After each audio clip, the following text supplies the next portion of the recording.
The gold standard built the largest trade expansion in modern history. Abandoning it collapsed trade 50% in three. From 1870 to 1914, international commerce expanded 3.5% every single year. Merchants in Liverpool contracted with buyers in New York 3 years in advance. Capital flowed across borders at rates we wouldn't see again for nearly a century. The reason? A single constraint. Money was tied to gold. Governments literally could not print more than they had in vaults. Then, in 1914, that constraint broke. By 1933, trade had collapsed 50%. Inflation hit 300% in some countries. The measuring system everyone trusted became rubber. You were told constraints limit growth, that flexibility enables prosperity, that modern monetary systems are more sophisticated than primitive metal-backed money. But the numbers tell a different story. The strictest monetary era in modern history produced the fastest trade expansion. And every time a civilization removed the constraint, Rome, Britain, the United States, the same pattern emerged. Expansion, then erosion, then collapse. This isn't ancient history. Right now, central banks are running the largest monetary expansion in human history.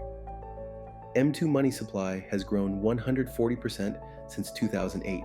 Real economic output, about 28%. That gap isn't theoretical. It's why your housing payment consumes 44% of your income when your parents' generation paid 28%. The constraint paradox isn't a history lesson. It's operating on your paycheck this month.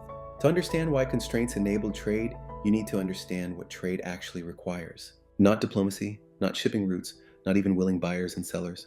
Trade requires trust in the measuring tool. Imagine you're a textile merchant in Manchester in 1885. You've manufactured wool cloth, a buyer in Boston wants it. But the ship takes 6 weeks. Payment arrives 3 months later, and the contract price was set 12 months ago. Here's your problem.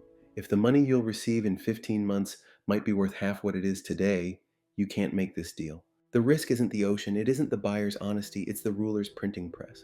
The gold standard solved this by making the ruler's press irrelevant. 1 British pound equaled a fixed weight of gold, by statute, by law, by physics. The Bank of England couldn't create pounds without the metal to back them. If they tried to expand money supply beyond their gold reserves, the system self-corrected automatically.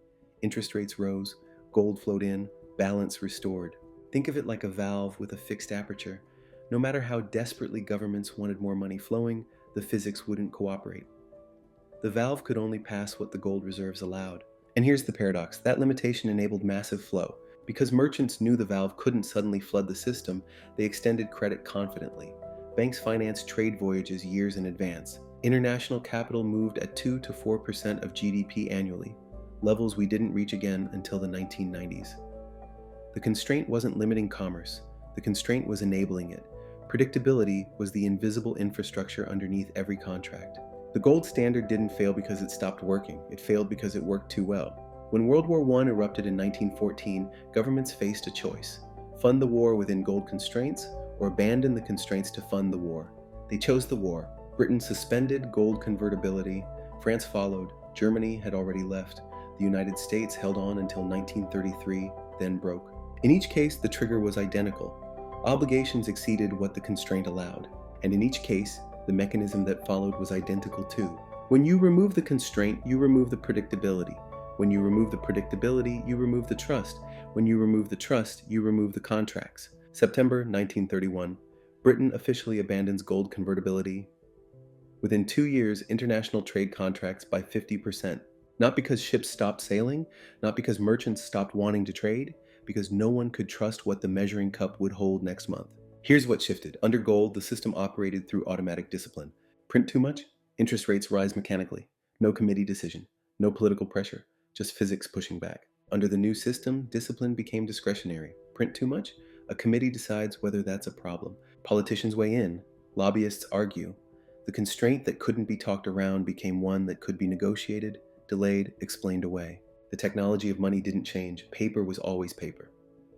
The change was governance. From physics to politics, from automatic to discretionary, from constrained to chosen. Every empire that's made this switch ran the same pattern afterward, and Rome ran it longer than anyone.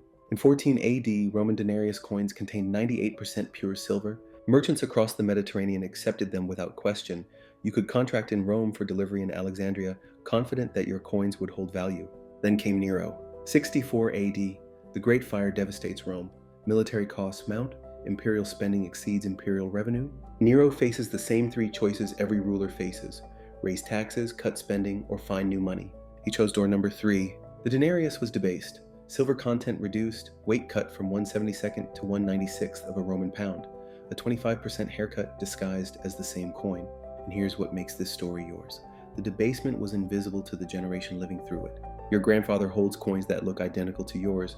Yours weigh slightly less, contain slightly less silver, but they spend the same, buy roughly the same goods. The difference is statistical, not visible. By your grandchildren's generation, though, the compound erosion becomes undeniable. By 215 AD, Emperor Caracalla introduces the Antoninianus, a coin claiming to be worth 2 denarii but containing only 1.5 denarii of silver.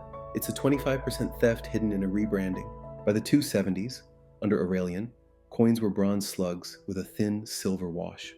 5% precious metal where there had been 98. That's a 95% purchasing power destruction over 250 years, roughly 1.2% annually, invisible to any single lifetime, devastating across generations. And the trade consequences were mechanical. The sophisticated credit instruments that had enabled Mediterranean commerce became worthless, because you can't write a contract denominated in a measuring unit that shrinks at the issuer's convenience. Merchants reverted to barter. Long-distance trade contracted. By the 4th century, most precious metal had concentrated with the elite closest to the minting operation.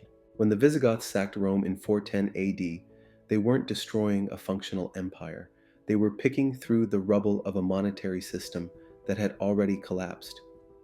The coins didn't cause the fall, but the debasement made the fall inevitable, because you cannot maintain complex trade networks when no one trusts the ruler's measuring cup. This isn't a story about gold, or Rome, or ancient history.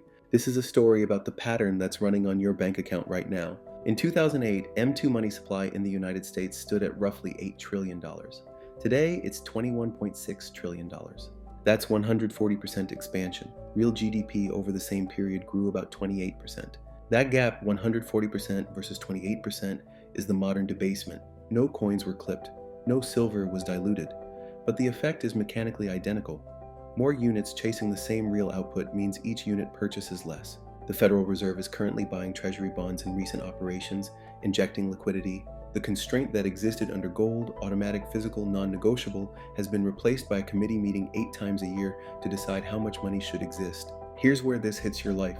Housing. From June 2020 to June 2022, home prices rose 40%, wages rose maybe 10%. The median American family now spends 44% of gross income on housing payments, well above the 28% threshold that defined affordability for your parents' generation. Food. Cumulative grocery inflation since 2021 is roughly 25%. Wages are up 12 to 15%. The math doesn't work, so package sizes shrink while prices hold. You're buying less chicken at the same nominal price. That's debasement you can taste. Debt. Total credit card debt hit $1.233 trillion in Q3 2025, the highest on record. Average APR, 21.39%. Most alarming, superprime borrowers, those with the best credit scores, are now falling into serious delinquency at a rate 109% higher than last year. Even the most creditworthy Americans are borrowing to maintain consumption levels that wages no longer support. The global system is noticing. China's yuan in international settlements grew from negligible to $563 billion annually. Central banks are accumulating gold at record rates. Infrastructure is being built right now in Hong Kong to convert yuan directly into physical gold.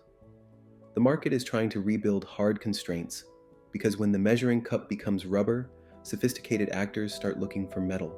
Let me show you the pattern stripped clean. Hard constraints on money supply create purchasing power stability. Stability enables long-term contracts. Contracts enable trade expansion.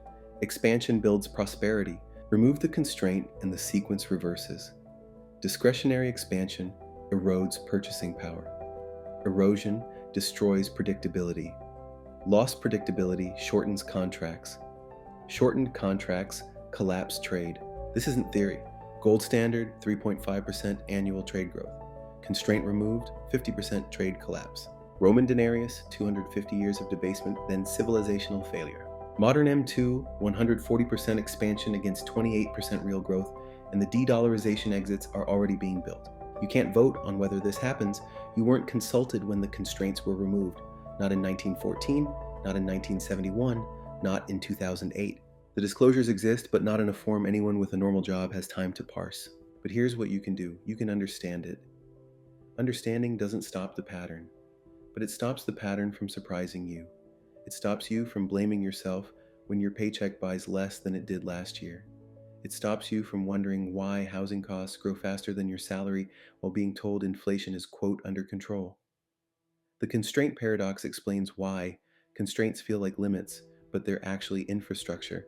Remove them, and you don't get freedom. You get erosion hidden as flexibility. Most people never see this. You do now? This was episode 1 of Cycle 1. Episode 2 maps Rome's 250-year debasement, how the denarius went from 98% silver to 5%, and what that pattern reveals about modern currency. If you want to see where you sit in that architecture, episode 2 is next.